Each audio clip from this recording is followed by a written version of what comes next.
नमस्कार दोस्तों, आपका स्वागत है इंक्विजिटिव सोल्स पे।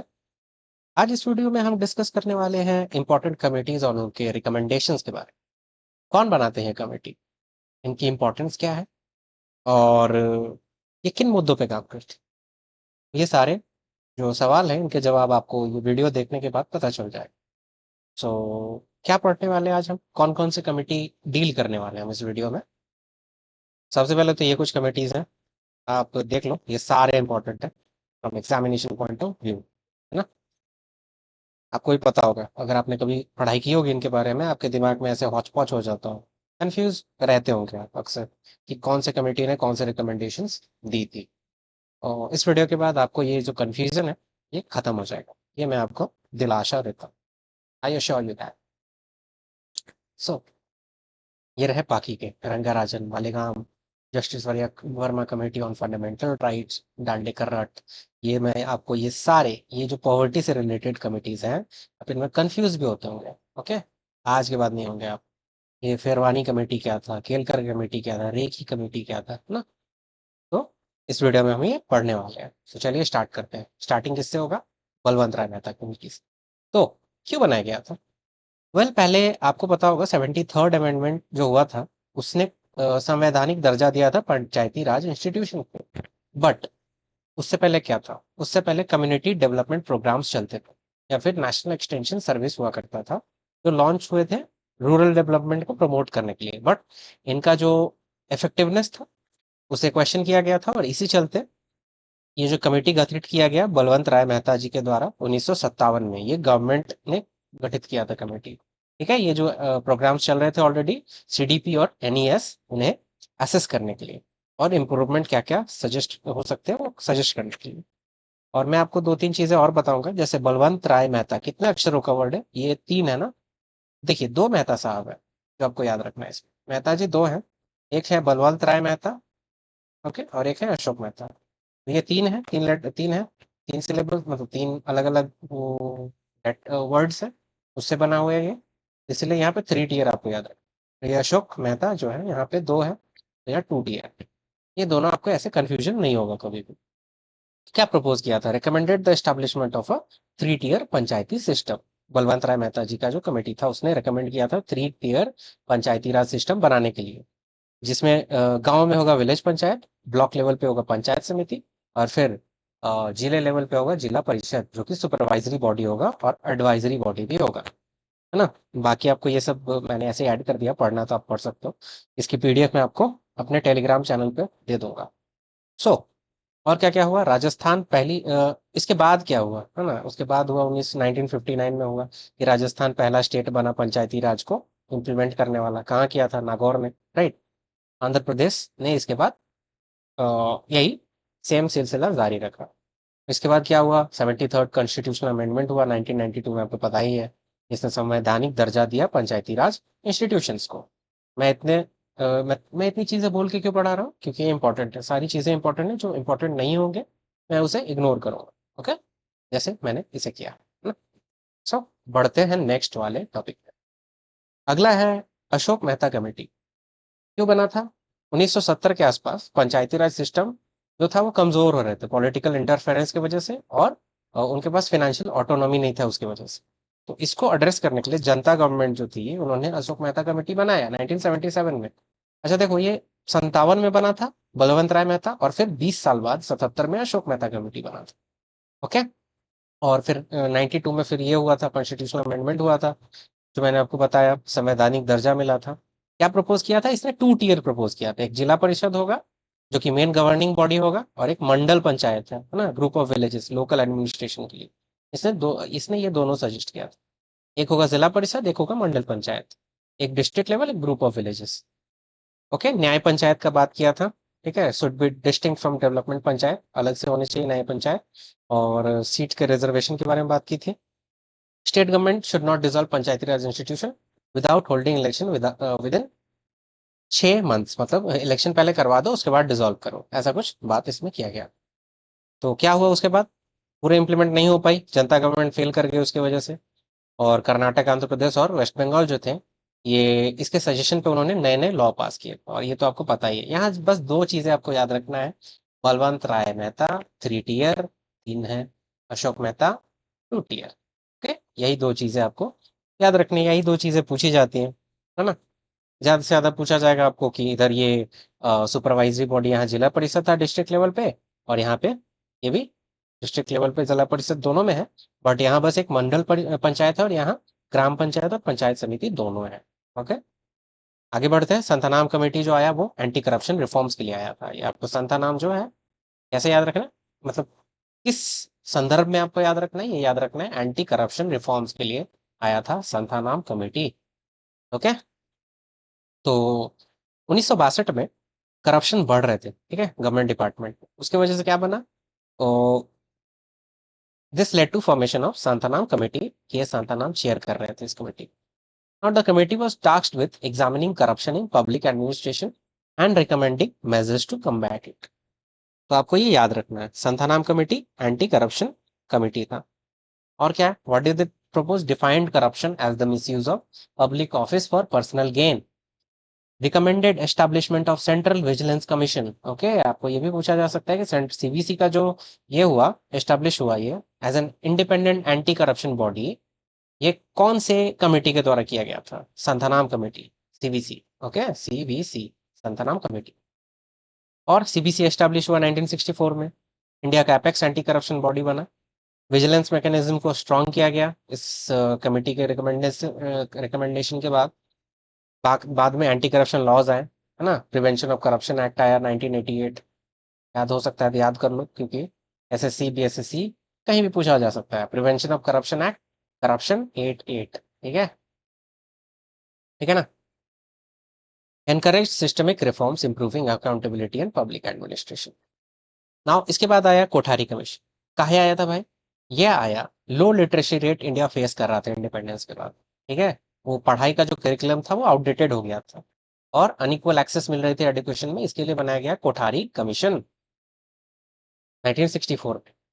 तो ओवरऑल, ओवरऑल मतलब क्या होता है? चेंज कर देना, हाँ, पूरा ट्रांसफॉर्म कर देना। ओवरऑल करना किसको? एजुकेशन सिस्टम को। Was the first comprehensive education commission in independent India, Kothari commission, ठीक है।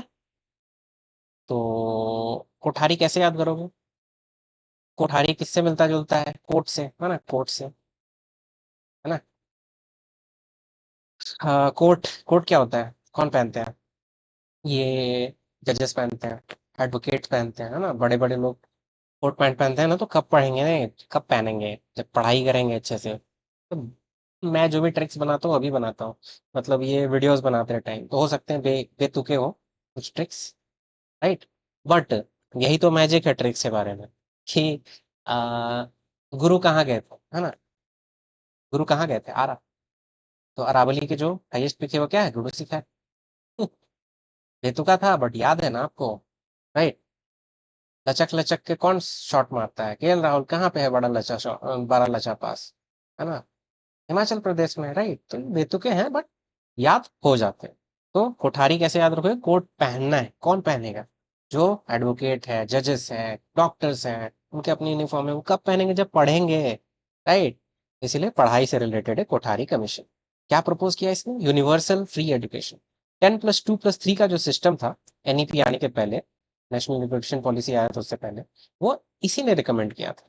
ओके, और 3 लैंग्वेज फॉर्मूला। एक क्या था? इंग्लिश, हिंदी, और एक लोकल लैंग्वेज। ये भी फॉर्मूला यहीं से दिया गया।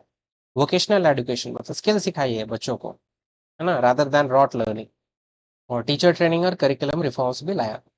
Let the foundation of future education policies including the NEP, जो कि 2020 में आया, राइट। इसके बाद आता है राजमन्नार कमेटी। सो राजमन्नार कमेटी कैसे याद करोगे? आरएसपी, आपको ये याद रखना है। आरएसपी क्या है? राजमन्नार, सरकारिया और पुंछी, ये तीनों जो है क्या है?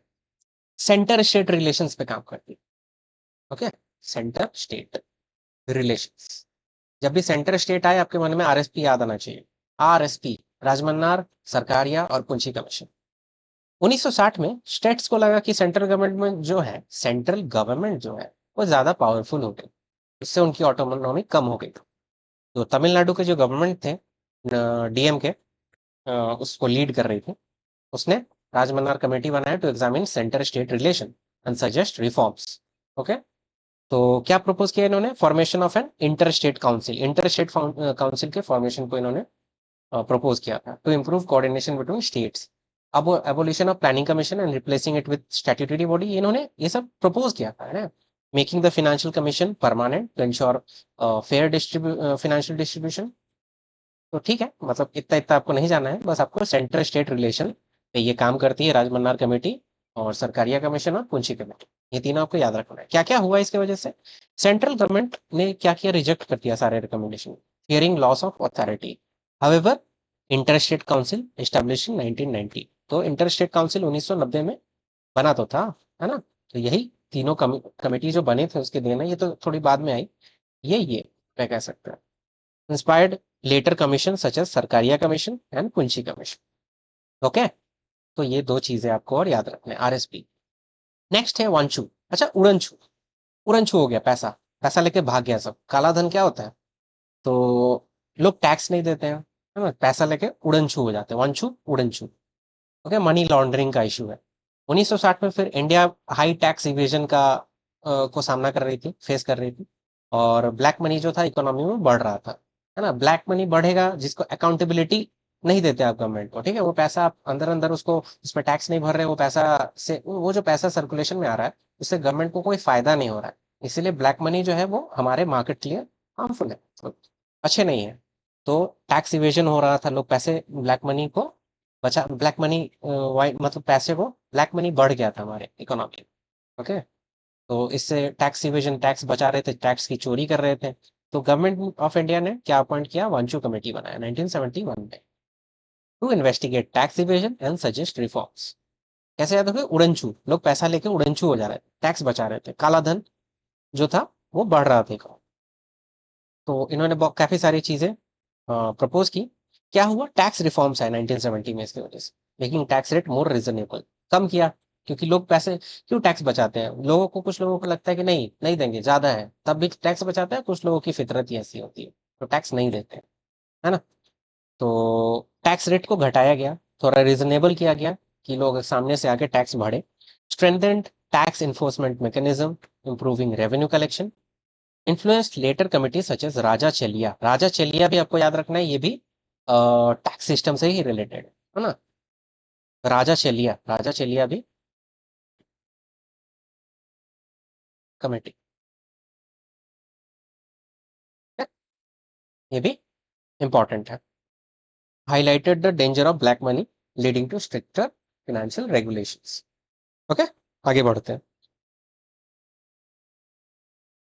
सो अगला, ये तो आप जानते ही होंगे, Swaran Singh committee, fundamental duties दिया गया था, इमरजेंसी पीरियड के दौरान लाया गया था, है ना, इंदिरा गांधी जी की गवर्नमेंट के द्वारा।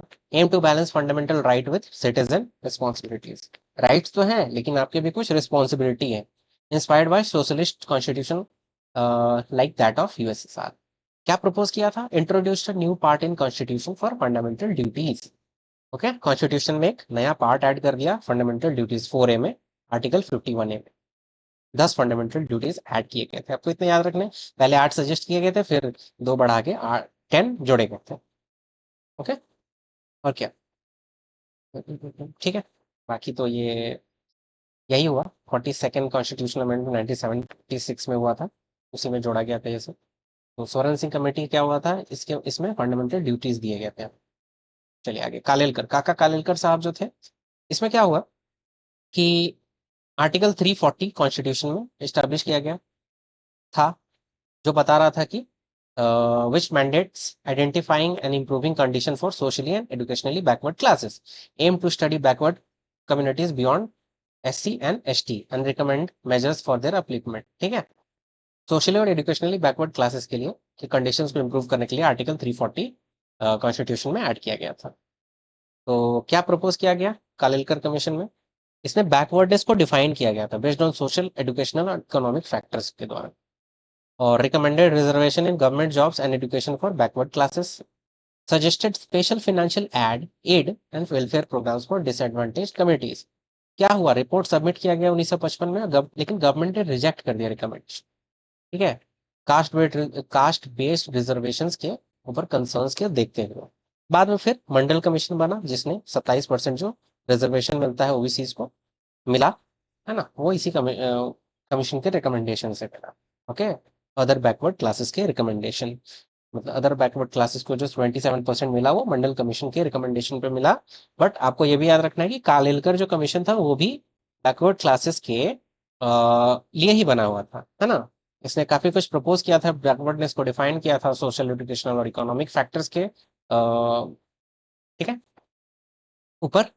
और इसने रिकमेंड किया था reservation in government job and education for backward classes, जो कि फाइनली 1979 में मंडल कमीशन के द्वारा लागू कर दिया गया था। तो मंडल कमीशन का एक प्रेडेसेसर था वो कालेलकर कमीशन, आपको यह याद रखना है, ठीक है, काका कालेलकर। तो आगे बढ़ते हैं, आगे आया फिर मंडल कमीशन। ये कब आया था? 1953 के आसपास आया था। मंडल कमीशन आपको याद रखना है 1979 में आया। ओके, बलवंत राय मेहता 57, फिर 20 साल बाद अशोक मेहता, है ना। ये भी याद रखना है और ये याद रखना है। क्या हुआ after independence? SC ST got reservation but OBCs were left out. Many castes and communities still face social and educational backwardness. There was no clear data on who these backward classes were. So in 1979, the Janata Party government set up a commission to identify OBCs and suggest ways to uplift them. ठीक है, BP मंडल साहब ने chair किया था commission को, और इसीलिए बन गया ये मंडल कमीशन। क्या प्रपोज किया था? ओबीसी को आइडेंटिफाई करना using 11 social, educational, economic indicator. 27% reservation देना था गवर्नमेंट जॉब्स में, हायर एजुकेशन इंस्टीट्यूशन में, ठीक है, और 50% नहीं बढ़ना चाहिए टोटल रिजर्वेशन। इम्पैक्ट क्या क्या हुआ? 1980 में रिपोर्ट सबमिट हुआ, लेकिन पूरा तभी इम्प्लीमेंट नहीं हुआ। 1990 में प्राइम मिनिस्टर जो थे बीपी सिंह साहब, उन्होंने अनाउंस किया इसकी implementation, leading to nationwide protests. The Indira Shawni case 1992 upheld OBC reservation but introduced the creamy layer concept, excluding economically advanced OBC from benefit. ये आपको मैं बाद में पढ़ाऊंगा, ये जो स्पेशली जो जजमेंट्स है सुप्रीम कोर्ट के, है ना, वो मैं आपको बाद में बताऊंगा। इंदिरा सोनी केस ने बोला कि ओबीसी रिजर्वेशन जो है वो रहेगी, जैसे दिया गया है वो 27% वो रहेगी, लेकिन एक क्रीमी लेयर कॉन्सेप्ट लाया जिससे कि इकोनॉमिकली एडवांस जो ओबीसी थे उनको बेनिफिट नहीं मिलेगा। Shaped India's reservation policies in influencing later amendments and welfare programs. So आपको ये याद रखना है 1979 में मंडल कमीशन का गठन किया गया था।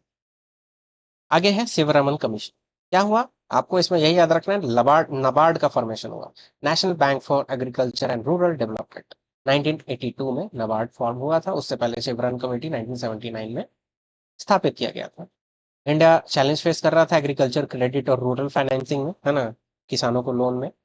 रिजर्व बैंक जो है उसने कमेटी को बनाया कि ताकि अरेंजमेंट हो सके इंस्टीट्यूशनल क्रेडिट का, और ठीक है, रिव्यू द वही committee to review the arrangement for institutional credit for agriculture and rural हो, क्राफी कार्ड जो भी है। सो बी शिवरमन बने थे चेयरमैन इस कमेटी के, इसलिए इसका नाम हुआ शिवरमन कमेटी। क्या हुआ था? नाबार्ड का फॉर्मेशन हुआ था। यही आपको इतना ही पूछा जाए, इससे ज्यादा कुछ नहीं पूछा जाए। नाबार्ड कौन सा कमेटी के रिकमेंडेशन पे फॉर्म हुआ था? शिवरमन कमेटी, ठीक है।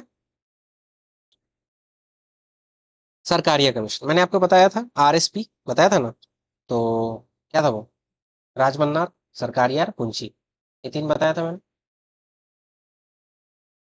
तो ये तीनों जो है, ये तीनों सेंटर स्टेट रिलेशन के ऊपर ही है। तो वही है, by the 1980 tension between centre and state were rising, dispute over power distribution. Central government ने अपॉइंट किया सरकारिया कमीशन, इसको आर एस सरकारिया चेयर कर रहे थे, रिव्यू सेंटर स्टेट रिलेशन और सजेस्ट रिफॉर्म्स। ये क्या हुआ? 247 रिकमेंडेशन किया, 180 उसमें एक्सेप्ट हुआ। इंटर स्टेट काउंसिल बन स्टैब्लिश हुआ 1990 में, फुलफिलिंग अ की रिकमेंडेशन। ये दोनों वहां भी रिकमेंड किया गया था, यहाँ पे ये दो जो आए थे राजमन्नार और सरकारिया, इनके बाद 1990 में इंटर स्टेट कमीशन बना था। Okay, article 356 uses become more regulated, reducing arbitrary dismissal of state government. होता है ना, इसी सब के लिए तो आया, मतलब ये जो स्टेट गवर्नमेंट ने प्रोटेस्ट किया है ना, अपने मुद्दे को उठाया, तभी तो ये हुआ कि आर्टिकल 356 पहले क्या होता था, जब मन तब लगा दिया गया, है ना। प्रेसिडेंट रूल बोलते हैं इसको, आर्टिकल 356 को। कहीं भी कुछ भी हुआ, स्टेट गवर्नमेंट वाले ज्यादा बोल रहे हैं तो प्रेसिडेंट लॉ लगा दिया, प्रेसिडेंट रूल लगा।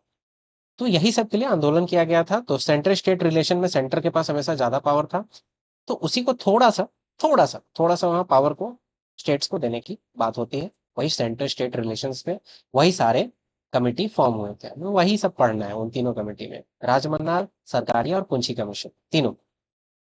ये सब आप उतने मत देखो, है ना। मैंने जो पूरा पूरा बात था मैंने आपको बता दिया। स्ट्रेंथन कोऑपरेटिव फेडरलिज्म, है ना, फेडरलिज्म को स्ट्रेंथन किया था। फेडरलिज्म क्या होता है? स्टेट्स के पास भी पावर होता है, सारे पावर सेंटर के पास नहीं होता है। फिर आया जीबी के राव कमेटी, और उसके बाद है ये एल एम सिंघवी कमेटी। ये दोनों में आपको यही याद रखना है कि आपको पंचायत के बारे में बात किया गया, ठीक है। Review administration, administrative arrangement for rural development and poverty alleviation, purpose यही था। Highlighted that development had become bureaucratised, sidelining panchayati raj institution. मैंने बोला ना आपको, पीआरआई, पंचायती राज इंस्टीट्यूशंस के बारे में इन दोनों कमेटी में भी बात हुआ था, जीवी के राव कमेटी और L M Singhvi committee. Proposed creation of district development commissioner as CEO of zila parishad, recommended जिला परिषद as pivot of decentralized planning, emphasize regular election and district level planning। मतलब ऑल इन ऑल आपको यही याद रखना है कि जीवी के राव जो कमेटी है और एल एम सिंघवी कमेटी है, ये दोनों पंचायती राज इंस्टीट्यूशन से रिलेटेड है। ओके, ये भी आप देखोगे यहाँ पे। Prepare a concept paper on revitalising PRI for democracy and development, 1986 में। First to recommend constitutional status to for PRI, advocated gram panchayat. देखो ये 86 में ही हो रहा था, हाँ। 1992 में फिर 73rd कॉन्स्टिट्यूशनल अमेंडमेंट आया, और उसको इसने डायरेक्टली इन्फ्लुएंस किया था, ये 86 वाला। जीवी के राव फिर एल एम सिंह भी, है ना। पहले जी फिर एल, अल्फाबेट में भी क्या होता है, पहले जी आता है फिर एल आता है। ये 7 है, ये 12 है ना। तो जीवी के राव और एल एम सिंघवी कमेटी जो है, इन दोनों ने मिलकर पंचायती राज इंस्टीट्यूशंस में काफी सारे रिकमेंडेशंस दिए थे, और इन्हीं दोनों के वजह से आगे चल के, और पीछे भी थे, है ना, पीछे भी आपने देखा था एक और था। तो ये तीनों मिलके क्या हुआ, 73rd कॉन्स्टिट्यूशनल अमेंडमेंट का प्रेडिसेसर बनता है, और 1992 में 73वां संवैधानिक संशोधन होता है। इसे संवैधानिक दर्जा दे दिया जाता है पंचायती राज संस्थानों को, इंस्टीट्यूशंस को, है ना। तो ये दोनों आपको याद रखना है। ये नए पंचायत को सजेस्ट किया गया था। Advocated for gram panchayat as the foundation of direct democracy, है ना। Advocated for gram sabha as foundation of direct democracy, है ना। Suggested nyaya panchayat for local dispute resolution, called for regular election, financial autonomy, judicial tribunal. ये सारे चीजें इसमें आपको पढ़ने थे। फिर आया नरसिम्हन कमेटी। नरसिम्हन कमेटी जो थे बैंकिंग रिफॉर्म से रिलेटेड थे। काहे बना था? इंडिया फेस कर रहा था balance of payment crisis, okay, 1991 में, requiring urgent banking sector reforms. Government of India ने अपॉइंट किया नरसिम्हन कमेटी। तो क्या दो आया था, वन और टू, वही पढ़ते हैं, 1991 में, एक 1998 में, to restructure the financial system. 1998 में नरसिम्हन कमेटी टू भी फॉर्म किया गया था, प्रोग्रेस रिव्यू और सजेस्ट फर्दर रिफॉर्म करने के लिए। तो इसमें काफी सारे कुछ हुए, जैसे reduce statutory liquidity ratio and cash reserve ratio two improve liquidity, ताकि मार्केट में ज्यादा पैसा है। ये पैसे जो होते हैं बैंक्स अपने पास रखते हैं, ठीक है, मतलब रखने आरबीआई के पास होते हैं, बट रखते अपने पास है। phased out direct credit program, making banking more competitive, introduced market-driven interest rate instead of government-controlled rates, strengthened RBI's role as the sole regulator of banks। ठीक है, तो ये सारे बैंकिंग रिफॉर्म्स जो आए थे, आपको एक ही याद रखना है, नरसिम्हन कमेटी। एक 91 में आया, एक 98 में आया। ओके, आपको सीधा सीधा पूछा जाएगा बैंकिंग रिफॉर्म्स कौन से कमेटी के द्वारा लाए गए थे, तो नरसिम्हन कमेटी आंसर हो जाएगा। ओके, आरआरबी का जो रिकमेंड हुआ था एस्टेब्लिशमेंट, आरआरबी क्या होता है, रीजनल रूरल बैंक होता है, ग्रामीण बैंक वगैरह, उसका भी एस्टेब्लिशमेंट इसी कमेटी ने रिकमेंड किया था, टू इम्प्रूव रूरल क्रेडिट। ठीक है, फिर नरसिम्हन कमेटी टू आता है, और उसी चीज को आगे बढ़ाता है, introduce stricter norms for non performing asset to improve financial health, है ना। तो आपको यही दो चीजें याद रखनी। ये मैंने ऐसे ही ऐड कर दिया था कि आप और पढ़ो, आपको पढ़ना है तो पूरा पढ़ो, एक्स्ट्रा ज्ञान लो शेट पीसीएस के लिए। बट हम जिस चीज की तैयारी कर रहे हैं उसके लिए ये काफी है। आगे है रंगाराजन कमेटी। रंगाराजन कमेटी किस चीज पे काम करती है? फिनेंशियल इंक्लूजन पे काम करती है। आपको रंगाराजन कमेटी दो देखने को मिलेगी, एक ये, एक जो हम देखेंगे वो पॉवर्टी से रिलेटेड देखेंगे, है ना, वो आगे दिखाऊंगा। बट ये पहले आया है, ये रंगाराजन कमेटी जो है ये फिनेंशियल इंक्लूजन से डील करता है, कि 2000 के आसपास फिनेंशियल इंक्लूजन क्या होता है, लोगों के पास मतलब प्रॉपर खाता होने चाहिए, उनके पास सारे चीजें, मतलब उनके पास यूपीआई जो आजकल आ गए हैं वो, उनके पास एक खाता हो, उनके पास डिजिटल एक्सेस हो हर चीज के बारे में। पूरे एक अगर गांव है तो उस गांव में कितने लोग के पास अपना खाता है ना। डिजिटल पेमेंट कितने लोग के पास एक्सेसिबल है ना। तो ये सब चीजें उन्हें फिनेंशियली मतलब financial include sorry financial inclusion, financial inclusion है ना। फिनेंशियल इंक्लूजन जो है वो इन सब चीजों की वजह से होगा। अगर आप किसी को खाता दे दोगे, पहले तो उसके पास एक अकाउंट होगा, है ना। वो पहले अगर पैसा, अब तो अकाउंट से ही आप भेज देते हैं यहाँ से, आप मुंबई दिल्ली, अब तो लगभग लगभग सारे फिनेंशियली इंक्लूज्ड हैं। बट एक टाइम पे फिनेंशियली एक्सक्लूज थे लोग, है ना। वो मेजर इशू था। तो इसी को देखते हुए रंगाराजन कमेटी का गठन किया गया था डॉक्टर सी रंगाराजन के द्वारा, to analyse barriers to financial inclusion and suggest reforms. ठीक है। तो क्या प्रपोज किया था, national rural financial inclusion plan to provide banking services to 50% of excluded household. उन्हें बैंकिंग सर्विसेज देंगे तभी तो अपने पैसे बैंक में रख पाएंगे, है ना। बैंक में रख पाएंगे, बैंक से लोन ले पाएंगे, है ना। बैंक से लोन ले पाएंगे, आप एनईएफटी कर पाएंगे, ट्रांसफर करोगे पैसा, बैंक में खाता होगा उनका तो वो फोन पे चलाएंगे, गूगल पे चलाएंगे, वो सब तो बाद में आया था। बट ये सब था ही ना तब, ये सब सारी चीज प्लान में तो थे ही। तो यही फिनेंशियल इंक्लूजन होता है। ओके। तो फाइनेंशियल इंक्लूजन के लिए रंगाराजन कमेटी 2008 वाला, ये जो है ये काफी इंपॉर्टेंट है। Scaling up the self help group bank linkage programme which has already linked 2.9 million self-help group by bank by 2007. Simplification of credit documentation to provide access for tenant farmers. Linking microcredit to micro insurance to provide financial protection for the poor. ये सारे recommendations थे। क्या हुआ इससे, strengthen financial inclusion policies ensuring better access to banking for marginalised communities, है ना। Financially इंक्लूज्ड कब होंगे लोग, जब उनके पास एक्सेस होगा बैंकिंग का, है ना। वो तभी वो फिनेंशियली इंक्लूज्ड होंगे, है ना। Encourage digital banking solution including smart cards and mobile banking for rural wage earners.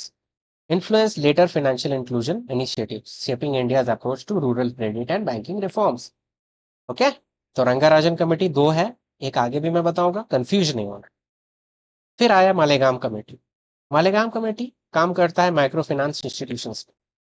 2000 के आसपास, लेट 2000 के आसपास concerns grew over micro finance institution charging high interest rate and using coercive recovery methods. RBI ने form किया Malegaon committee 2010 में, ठीक है, to review the micro finance sector and suggest regulatory reforms. Malegam M से माइक्रो फाइनेंस इंस्टीट्यूशंस, है ना, MFI, आपको याद रखना है ऐसे। तो माइक्रो फाइनेंस इंस्टीट्यूशंस के ऊपर माइक्रो मालेगाम कमेटी ने रिकमेंडेशन दिया था। क्या प्रपोज किया था, capping interest rate charge by MFI to prevent exploitation. मान लीजिए आप अगर अभी 10 कर रहे हैं तो इन्होंने 6 कैप कर दिया, 6 से ज्यादा आप चार्ज नहीं कर सकते। Limiting multiple loans to a single borrower to avoid over indebtedness. Creating a credit information bureau to track borrower history and prevent excessive lending. Establishing a grievance redressal mechanism for borrowers. Defining NBFC MFIs as a separate category. ठीक है। Non banking financial corporation, micro financial institution एक अलग category बनाया गया जिसमें एक specific regulations था। Okay. Deep में मैं नहीं जाऊंगा, इतना ही बताऊंगा मैं आपको कि micro financial institution Malegam committee में डील किया गया। क्या हुआ इसके बाद, आरबीआई ने इंट्रोड्यूस किया नई गाइडलाइंस एमएफआईज के लिए, improving transparency and borrower protection. Interest rate cap किए गए, फाइनेंशियल इंक्लूजन और बढ़ा, इंश्योरिंग रेस्पॉन्सिबल लेंडिंग प्रैक्टिसेस, है ना। ये भी तो फाइनेंशियल इंक्लूजन में आएगा।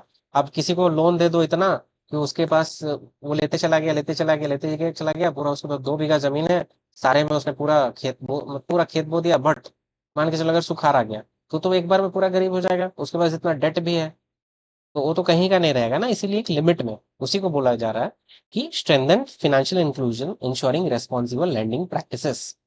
Influenced later micro finance policies shaping India's approach to rural credit. आगे है justice Verma committee on fundamental duties. अच्छा, फंडामेंटल ड्यूटीज तो आ गई थी, बट देख लो, स्वर्ण सिंह कमेटी 1976 में फंडामेंटल ड्यूटीज इंट्रोड्यूस कर दिया था constitution, but they lacked effective enforcement mechanisms.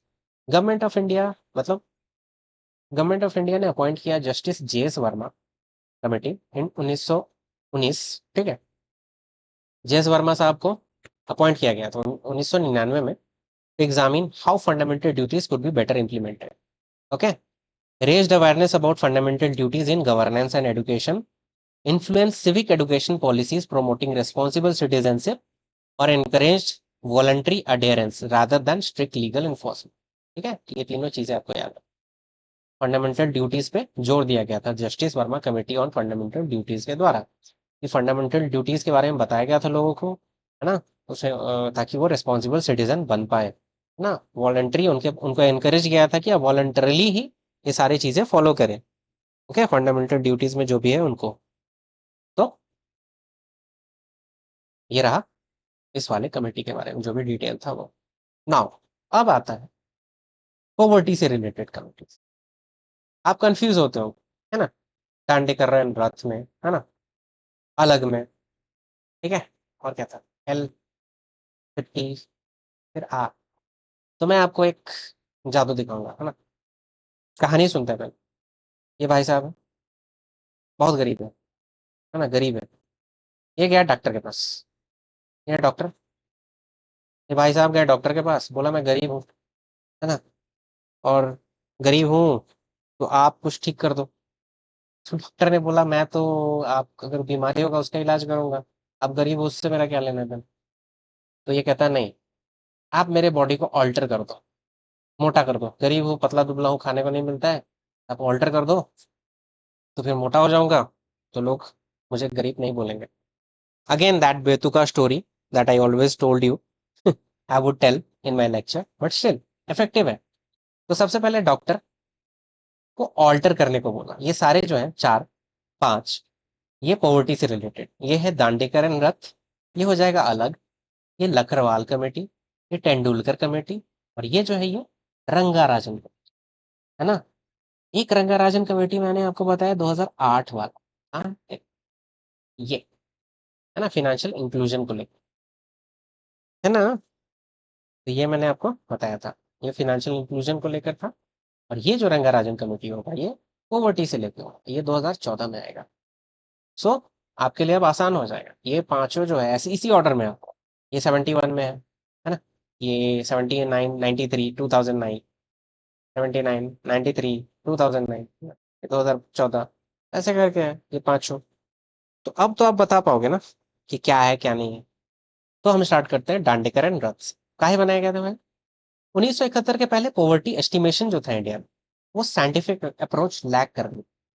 Okay, सबसे पहले तो पॉवर्टी लाइन क्या था, पॉवर्टी लाइन क्या होता है, व्हाट इज पॉवर्टी लाइन? एक बेंचमार्क है, एक यार्डस्टिक है, कैसे हम मेजर करते हैं किसी चीज को, है ना। एक एक जो कोई आदमी है ना, उसके पास इनकम उतना है या नहीं, उसके पास एक पर्टिकुलर इनकम या फिर इनफ इनकम है या नहीं, ताकि वो अपने जो बेसिक नीड्स है, बेसिक नीड्स उसको मेंटेन कर पाए, है ना, वो मीट कर पाए। कैसे? जैसे फूड, क्लोथिंग, और क्या, शेल्टर, रोटी कपड़ा मकान वगैरह, है ना, और उसके बाद हेल्थ, एजुकेशन, यही सब है। तो पॉवर्टी लाइन है एक बेसिक इनकम जो आपको चाहिए, ताकि आप अपने जो क्या होते हैं, बेसिक मिनिमम नीड्स को मेंटेन कर पाए, एक डिफाइंड इनकम होनी चाहिए। उससे अगर नीचे आपका ये लाइन बनाया गया है, इस लाइन, ये इससे नीचे अगर आपका इनकम है तो आप पॉवर्टी लाइन के नीचे हैं। तो यही था, इसी को मेजर करने के लिए काफी सारे कमिटीज बने थे, उन्हीं के बारे में पढ़ना है। तो गवर्नमेंट ने एक standard, government needed a standardize method to define and measure poverty. Dandekar and Rath conducted the first systematic assessment of poverty in India using NSS data। ये जो था डांडेकर एंड रथ, ये पहला सिस्टमेटिक असेसमेंट था पॉवर्टी का। ऐसे याद रखोगे, कैसे याद रखोगे?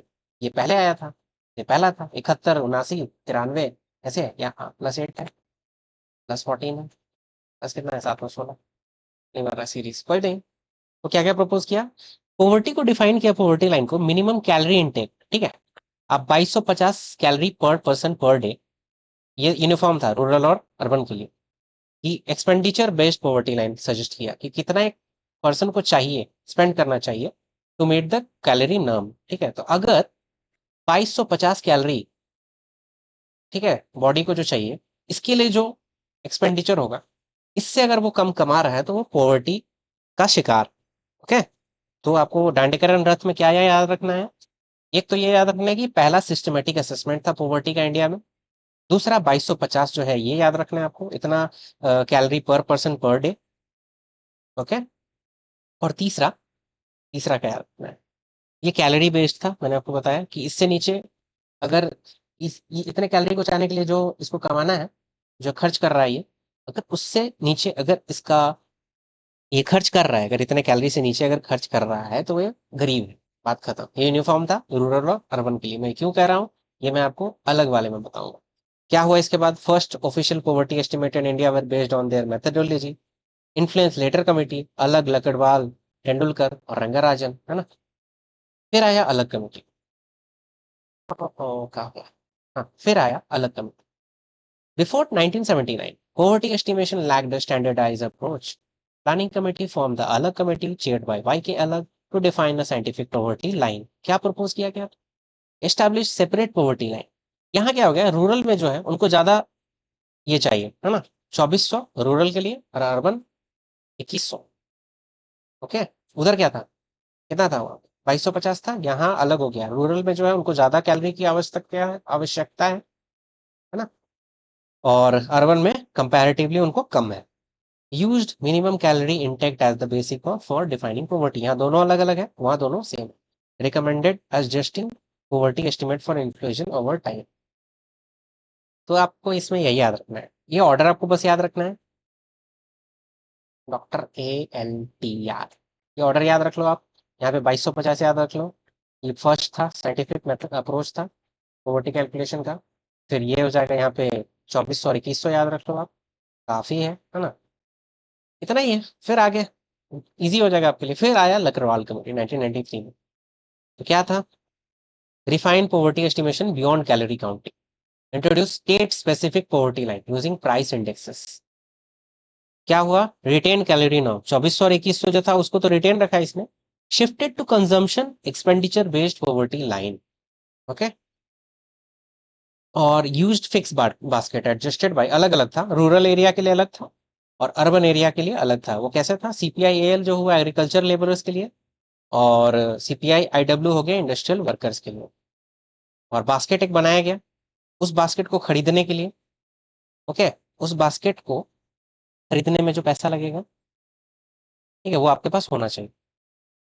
इसको इसको लिया गया और ये तो था ही, है ना। पहले तो बोला गया था कि कैलोरी जो चला रहा है वो हर कुछ उसमें, जैसे फूड एंड एजुकेशन को नहीं लिया जा, सॉरी, एजुकेशन वगैरह को नहीं इंक्लूड किया जा रहा है ना। जो पहला दो था, जो डीआर आया और अलग आया, इसमें एजुकेशन नहीं था, इसमें भी नहीं था, वो लास्ट में आता है। ओके, तो ये है। एक बास्केट बनाया गया जिसमें फूड में हो गया सीरियल, पल्सेस, वेजिटेबल, ऑयल और शुगर। और नॉन फूड में हो गया fuel, clothing, basic shelter. Health and education excluded. Okay, मैंने वही बोल रहा था, हेल्थ एंड एजुकेशन को एक्सक्लूड किया गया। इसमें भी आपको यही करना, इसमें आपको क्या याद रखना है कि consumption expenditure based poverty line पे शिफ्ट हुआ था और स्टेट्स के लिए अलग अलग था। State specific poverty line using price indexes, ये तीसरे वाले में है। ओके, इसमें ये याद रखना है। और पॉवर्टी एस्टिमेट रोज टू 36%। तो ये ऑर्डर एक तो आपको याद रखना है कि इसके बाद आया था, डीआरए के बाद आया था। यहाँ आपको क्या था? 2250 था। यहाँ क्या था? 2400 था और 2100 था। यहाँ याद रखना है, यहाँ स्टेट स्पेसिफिक था। स्पेसिफिक पॉवर्टी लाइन स्टेट्स के लिए अलग अलग। ओके, दूसरा याद करना है कि फिक्स्ड बास्केट एडजस्ट किया गया था यहाँ पे, है ना। एक CPI L, consumer price index जो है एग्रीकल्चर लेबर्स के लिए जो कि रूरल एरिया, और consumer price index IW industrial workers के लिए ये अर्बन एरिया। अगेन एक्सप्लेन करना थोड़ा सा लेंदी हो जाएगी video, so I will stick to the basics. Next, अब आया तेंदुलकर कमेटी। ठीक है, बास्केट तो यहाँ भी था, एक फिक्स्ड बास्केट बना दिया गया था कि यहाँ रूरल के लिए इतना आपको चाहिए, अर्बन के लिए अगर इतना चाहिए, इससे कम हो रहा है तो आप गरीब हैं। बट तेंदुलकर साहब क्या, अच्छा आपको याद है ना, तेंदुलकर साहब एक इस तरह का कैप पहनते थे, याद है? तो ये जो कैप था यूनिफॉर्म था कि नहीं? याद कर लो, याद करने में क्या है। तो यहाँ जो ये भी, ये कैप को अगर उल्टा कर दो तो क्या है? बास्केट ही तो है ना। अब इधर कैसे बनाओ? हाँ ठीक है, चल। वैसे कर दो उल्टा कैप को, ये बास्केट ही तो हो गया, बास्केट जैसा हो गया ना, टोपी। तो यहाँ पे जो बास्केट बना, यहाँ बास्केट का बात है, तेंदुलकर जहां आएंगे, uniform poverty line basket, PLB, poverty line basket याद रखना है आपको, ये यूनिफॉर्म, ये तो टोपी इनका यूनिफॉर्म है और बास्केट भी है, ये दोनों आपको यहाँ से याद रखने हैं। अब ये मैं ऐसे कैसे तरीके ला रहा हूँ ताकि आप याद करो, तो याद करना प्लीज, है ना। काहे क्रिएट किया गया था, prior methods used calorie based norms that ignored actual spending on essential services like health and education, इसी की बात मैं कर रहा था। And rising costs and shifting consumption patterns made older poverty line outdated. Planning commission जो set किया 2005 में, तेंदुलकर कमेटी, सॉरी, हाँ कमेटी, सुरेश तेंदुलकर के अंदर, विद रिपोर्ट रिलीज इन 2009, 2009 में रिलीज हुआ था रिपोर्ट। ठीक है, अब इसने काफी सारे अलग अलग रिपोर्ट्स दिए, मतलब जो भी है पॉवर्टी लाइन दिए। सबसे पहले 2009 में पॉवर्टी लाइन आया और 2011-12 में एडजस्ट किया गया। तो 2009 में क्या है, अर्बन का दोनों में सेम है, 1000 आपको चाहिए पर कैपिटा पर मंथ, है ना, 1000 आपको पर पर्सन पर मंथ चाहिए आपको, इससे कम है तो आप गरीब। बट रूरल के लिए पहले 916 था, फिर 816 कर दिया गया, ये मतलब बढ़ना चाहिए बट घट गया, ये आपको याद रखना है। ये 2009 में 916 है, दोनों क्वेश्चन पूछा जाता है कि 2009 में तेंदुलकर कमेटी के द्वारा जो पॉवर्टी लाइन दिया गया, उसमें अर्बन का कितना था पर कैपिटा पर मंथ, और रूरल का क्या। तो अर्बन का तो दोनों में 1000 हो जाएगा, और रूरल में पहले 916 हो जाएगा, और 2011 में हो जाएगा, 11-12 में 816 हो जाएगा रूरल का। ठीक है, इतना आपको याद रखना है। और एक यूनिफॉर्म पॉवर्टी लाइन बास्केट के बारे में याद रखना है, बस याद कर लो, for both rural urban area and including private stay. और यहाँ पे हेल्थ और एजुकेशन भी ऐड कर दिया गया था तेंदुलकर कमेटी में, ये भी आपको याद रखना है। ये जो बास्केट था वो तो यहाँ भी था, यहाँ पे फिक्स बास्केट था कि अर्बन के लिए, अब आप समझोगे, जैसे रूरल एरिया है, एक बास्केट बनाया गया, बास्केट ऑफ गुड्स, जैसे सीरियल हो गया, पल्सेस हो गया, वेजिटेबल हो गया, ये सब रखा गया। ठीक है, अर्बन के लिए एक अलग था और रूरल के लिए अलग था। तो अर्बन में आप अगर इतना इस बास्केट में जो है अगर आप वो अफोर्ड कर पा रहे हो तो ठीक है, आप गरीब नहीं हो। रूरल में अगर इतना आप अफोर्ड कर पा रहे हो तो आप गरीब नहीं हो। बट तेंदुलकर कमेटी में क्या होगा, ये बास्केट जो था इसको यूनिफॉर्म कर दिया, poverty line basket, uniform poverty. Uniform जब भी बोले तो तेंदुलकर साहब आपको याद आने चाहिए। ओके, और फिर क्या हुआ, रूरल और अलग, अर्बन का अलग अलग, 916 816 जो ये दिया गया, ये सब तेंदुलकर कमेटी में ही दिया गया। क्या हुआ फिर, revised method showed a higher population living below the poverty line than earlier estimates. जैसे 2011-12 का पॉवर्टी रेशियो क्या था, 21.9% था ऑल इंडिया का, 21.9% लोग जो थे वो पॉवर्टी में थे। कितने थे, 21.9% लोग पॉवर्टी थे में थे। ये मैं आपको रंगा राजन कमेटी बताऊंगा इसके बाद। ठीक है, ये वाला, इसमें आ जाएगा 29% के अप्रॉक्स। ठीक है, बढ़ गया था वो, उसने और कुछ अच्छा मेथड लगाया था इससे भी बेटर, तो उसमें थोड़ा और बढ़। तो ये जो गरीब थे, 21.9% लोग पॉवर्टी में थे, पॉवर्टी, उसमें 25.7% रूरल थे, 13.7% अर्बन थे। सोशल ग्रुप्स में एसटी में सबसे ज्यादा पॉवर्टी था, 43%, फिर एससी, फिर मुस्लिम्स, रूरल 37.3%। लोएस्ट पॉवर्टी किस में था, रूरल 6 में था, 11.9%, और गोवा में था 5.1%। आगे रंगाराजन कमेटी को इस कमेटी ने इन्फ्लुएंस किया। हो सकता है कि आपको काफी सारी चीजें हौच पौच लग रहा हो, क्योंकि ये पहली बार है और मुझे पढ़ाने का शौक है, I have this hobby, I want to teach people, but I am also learning in the process. I'm also learning, and while I'm going through the process, I'm learning newer things. Because of which, sometimes I might get stuck trying to explain something. ठीक है, वो धीरे धीरे better हो जाएगा। आप मेरे lectures जब एक साल बाद देखोगे, अगर आप देखते हो, आपको पता चलेगा थोड़ा सा मैंने इम्प्रूव करा है पहले से। तो इसी तेंदुलकर कमेटी ने आगे इन्फ्लुएंस किया रंगाराजन कमेटी को, जो मैं आपको आगे बताऊंगा। ये रहा रंगाराजन कमेटी, ये भी आ गया। Form due to criticism of Tendulkar low poverty line, इसने पॉवर्टी लाइन जो सेट किया था काफी कम था, है ना, इसलिए क्रिटिसाइज किया गया और फिर रंगाराजन कमेटी बना। आपको 2000 वाले रंगाराजन कमेटी से नहीं करना है कंफ्यूज, वो था फाइनेंशियल इंक्लूजन के लिए, और ये जो है ये पॉवर्टी को एस्टिमेशन के लिए। Aim to create a more realistic and inclusive methodology, reintroduce separate rural and urban baskets, है ना। भाई साहब, पहले बास्केट अलग अलग था, रूरल अर्बन, फिर एक हुआ, फिर अलग हो गया। ऐसे याद रखो। और anchor to enhance nutritional norms, 2155 kilo cal per day rural और 2090 kilo cal per day urban. ठीक है, ये एक अलग ही, ये सब में आप ये मत रटो, आप ये रट लेना, ठीक है, ये जो मैं आपको बताऊंगा। Added non food essentials, clothing, rent, conveyance, education, ये सारे को ऐड किया गया। Use modified mix reference period MMRP for NSSO data. क्या हुआ 22 में, फूड पर food plus essential non food items, जैसे कि education, conveyance, rent, clothing. Okay, यहाँ क्या क्या ऐड किया गया बताओ। हेल्थ और एजुकेशन ऐड किया गया था, यहाँ पे हेल्थ एजुकेशन के बाद भी एजुकेशन, क्लोथिंग, रेंट भी, नॉन फूड एसेंशियल्स भी ऐड किए गए। बिहेवियरली डिटरमाइंड स्पेंडिंग पैटर्न्स, ये सब छोड़ो, ये थोड़ा डीप हो जाएगा। पॉवर्टी लाइन 11-12 जो दिया गया, ये क्या था, 972 पर मंथ रूरल, और यहाँ क्या था, 816 हो गया था ना, कम था ना, तो ये 972 कर दिया गया, 1407 कर दिया गया अर्बन के लिए। या तो आपको ये पूछेगा 32 पर पर्सन पर डे, 47 पर पर्सन पर डे, या 972 पर मंथ, 1407 पर मंथ। ठीक है, पर पर्सन। तो इसने पॉवर्टी को जो एस्टिमेट किया था 29.5% किया।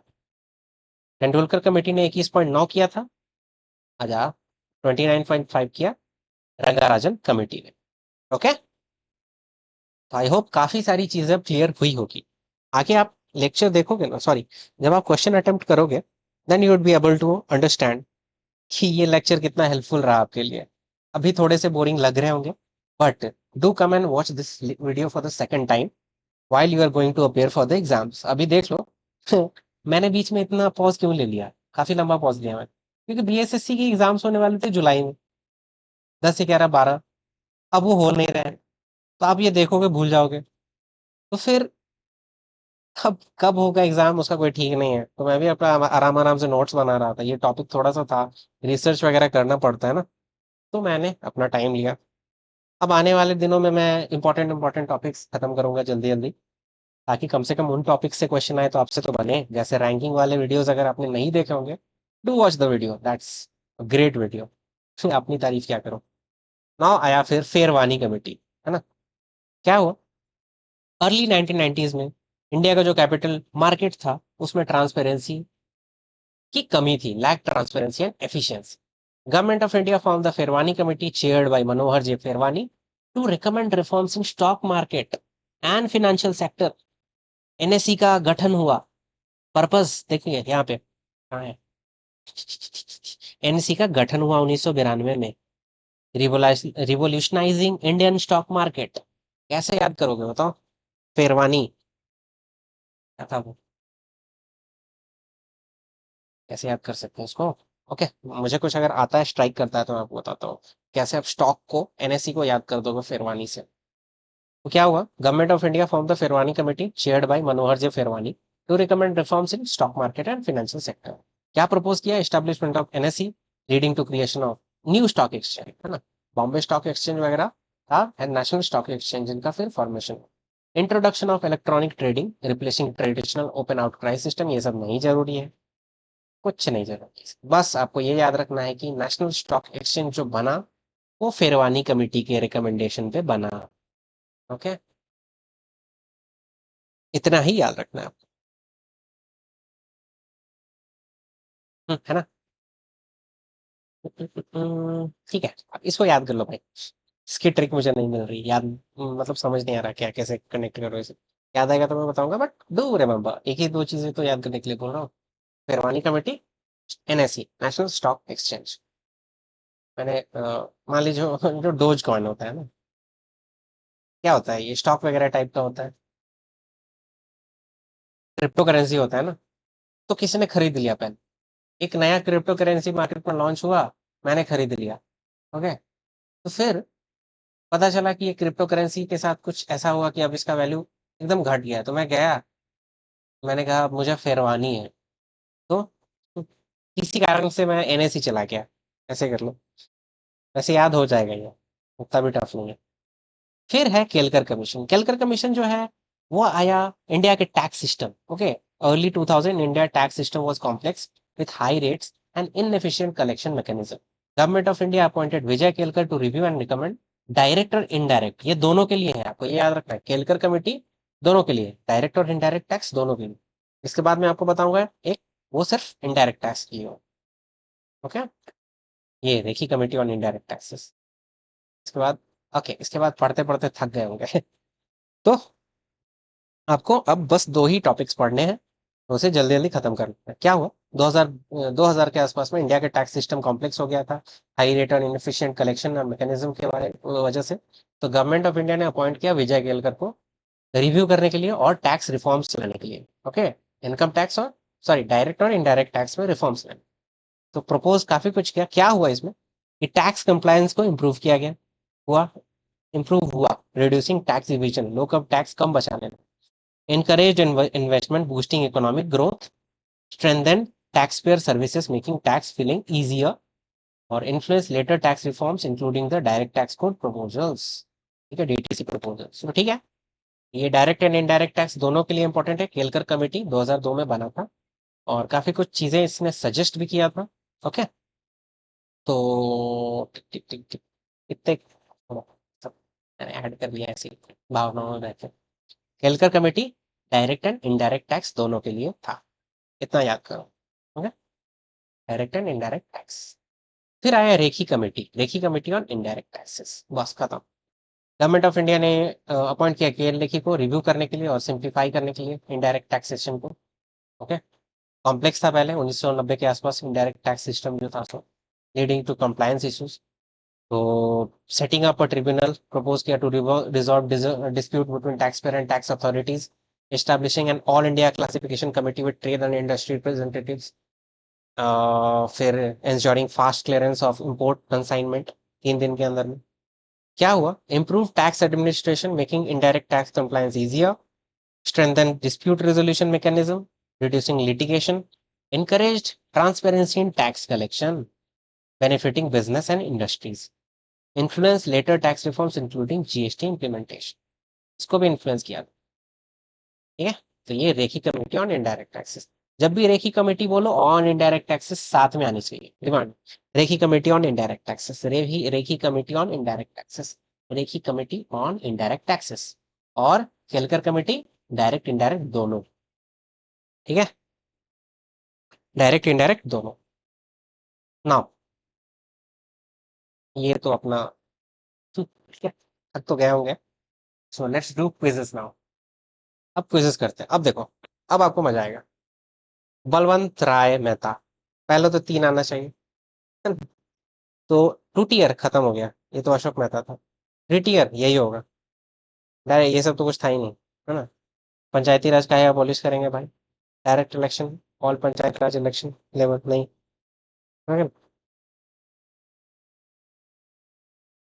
इलेक्शन बस विलेज पंचायत की। Okay, what was the key focus of Ashok Mehta committee. अब यहाँ पे क्या था, अच्छा, और क्या था, और कुछ बता सकता हूँ तो छोड़ो, लंबा हो जाएगा वीडियो। अशोक मेहता कमेटी ने क्या बोला था भाई, 4 टीयर नहीं, पंचायत समिति अबॉलिश करने के लिए, ये भी कुछ नहीं बोला था ऐसा, है ना। लोकल गवर्नेंस को सेंट्रलाइज करने के लिए, स्टेट गवर्नमेंट, ये भी नहीं।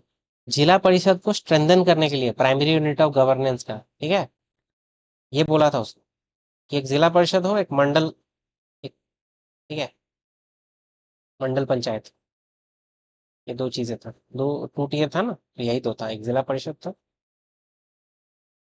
और एक ये था। Yes, now what was the main recommendation of Sarkaria commission, SRT। Okay, Sarkaria, Rajamannar, Munshi, ये तीनों जो कमेटी है, ये सेंटर स्टेट रिलेशन के बारे में बात करती है। बात खत्म, है ना। काम नहीं कर रहा है, और क्या, अब क्या क्या बोला था भाई, इसमें क्या क्या बोला गया, याद करो कुछ। 300 आर्टिकल 356 का जिक्र था कि 356 के यूजर्स को कम किया जाए, और वो सफल भी हुए थे। इंटर स्टेट काउंसिल बनाने की बात हुई थी कि परमानेंट इंटर स्टेट काउंसिल को एस्टेब्लिश करो, जो जहां बात होगा मध्यस्थता करेगा, है ना। एलएम सिंघवी कमेटी, मैंने आपको बताया था, जीवी के राव और एलएम सिंघवी, इस दोनों ने पीआरआई पे काम किया, पंचायती राज इंस्टीट्यूशन। राइट, बताया था मैंने। Recommending constitutional status for Panchayati Raj institutions, और जस्ट इसी का डायरेक्ट हाथ भी था जो हमारा कॉन्स्टिट्यूशनल अमेंडमेंट हुआ था 73rd 92 में, उसमें इसका भी काफी बड़ा रोल था। What was the key focus of Kothari commission?